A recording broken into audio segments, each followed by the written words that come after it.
High دوستو، اگر آپ پاکستانی ہو یا پاکستان کی سیاست میں تھوڑی سی جانکاری رکھتے ہو تو آپ نے میڈیا پر بار بار یہ لفظ سنا ہوگا کہ فیض آباد دھرنا کے فیض آباد دھرنا انکوائری کمیشن لیکن کیا آپ نے کبھی سوچا ہے کہ فیض آباد دھرنا کے آخر ہے کیا؟ یہ کیوں ہوا تھا؟ کون کون سے لوگ اس دھرنے میں ملوث تھے؟ اس دھرنے کے نتیجے میں پاکستان کی سیاست میں کیا افراتفری پھیل گئی؟ اس کے علاوہ اس دھرنے کا ماسٹر مائنڈ کون تھا؟ اس دھرنے کے خاتمے کے نتیجے میں کون سی اثرات مرتب ہوئی؟ تو یہ ساری حقیقت اس ویڈیو میں آپ لوگوں کو بتائیں گے۔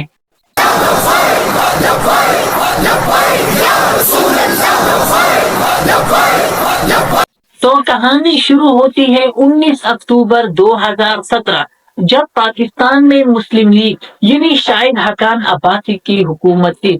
تب حکومت نے 2018 آنے والے انتخابات کے لیے ایک میں ترمیم کی۔ اس ایک کے مطابق کوئی بھی پرائم منسٹر، صدر یا کوئی بھی امیدوار جب کوئی حلف لیتا ہے تو وہ اپنے حلف میں یہ بیانیہ ضرور دے گا کہ میں حلف لیتا ہوں کہ محمد صلی اللہ علیہ وسلم اللہ کے آخری بندے اور رسول ہے، اس کے بعد کوئی نبی یا رسول نہیں آئے گا۔ تو حکومت نے میں حلف لیتا ہوں کے بجائے میں یقین رکھتا ہوں کا ورڈ ایڈ کیا۔ تو اس ترمیم کے مطابق انہوں نے یہ ترمیم پیش کی کہ اب جو بھی حلف لے گا تو وہ میں حلف لیتا ہوں کے بجائے یہ بولے گا کہ میں یقین رکھتا ہوں کہ محمد صلی اللہ علیہ وسلم اللہ کے آخری رسول ہے۔ جس کے بعد اس وقت پاکستان میں ایک نیا ہنگامہ برپا ہوا۔ اس وقت پاکستان میں دینی جماعت TLP یعنی تحریک لبیک پاکستان، جس کی سربراہی اس وقت حاجی حسین رضوی کر رہے تھے، انہوں نے اس وقت راولپنڈی فیض آباد ایکسچینج کے مقام پر اس ایک کے خلاف دھرنا دینے کا اعلان کیا۔ بعد میں اس دھرنے نے ایک سیاسی شکل اختیار کیا۔ اس دھرنے کے 3 اہم ڈیمانڈ تھے۔ پہلا ڈیمانڈ یہ تھا کہ اس وقت کا جو وزیر قانون ہے زاہد حامد، اس کو استعفا دینا چاہیے۔ دوسرا ڈیمانڈ یہ تھا کہ جو وفاقی حکومت ہے مسلم لیگ کی، اس کو بھی مستعفی ہونا چاہیے۔ ان کا تیسرا ڈیمانڈ یہ تھا کہ اس ایک میں جو بھی ملوث ہے ان سارے کی کرداروں کو اپنے انجام تک پہنچانا چاہیے۔ یہ احتجاج راولپنڈی کے سڑک فیض آباد انٹرچینج میں 21 دن یعنی 3 ہفتے جاری رہا۔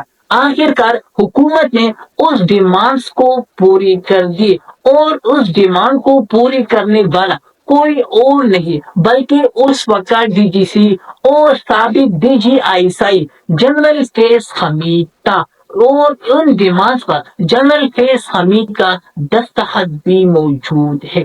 اس کے علاوہ اس وقت کا جو وزیر داخلہ تھا احسن اقبال صاحب، انہوں نے اپنی ایک انٹرویو میں بتایا کہ فیض آباد دھرنا کیس میں فیض حمید صاحب خود موجود تھے اور اس کو لیڈ بھی کر رہے تھے۔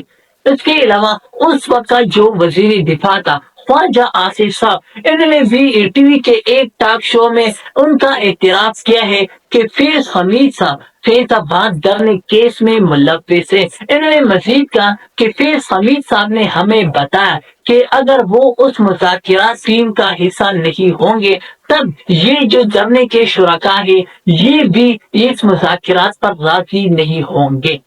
جب بات عدالت تک چلی گئی تو اس وقت سپریم کورٹ کے جج یعنی موجودہ چیف جسٹس آف پاکستان قاضی فائز عیسیٰ صاحب اور جسٹس مشیر عالم صاحب نے TLP کے روڈ بلاک کرنے پر از خود نوٹ لے لیا۔ تو سپریم کورٹ کے اس بینچ نے یہ تحریری فیصلہ جاری کیا کہ اس دنگے فسادات اور فیض آباد دھرنے کیس میں پاکستان کے انٹیلیجنس ایجنسی پیمرا اور الیکشن کمیشن آف پاکستان اور PTI کے کچھ بڑے یعنی شیخ رشید صاحب اور دوسرے مذہبی جماعتوں کے لوگ بھی شامل ہیں، یعنی ان کا مین ٹارگیٹ تھا پاکستانی ایجنسی یعنی ISI۔ اس کے علاوہ قاضی فائز عیسیٰ صاحب نے یہ حکم نامہ بھی جاری کیا کہ فوج کے وہ بندے جو اس دھرنے میں شامل تھے یا وہ جنہوں نے اپنی حلف برداری یا کوئی سیاسی مداخلت کی ہے تو ان کو بھی کڑی سے کڑی سزا ہونی چاہیے۔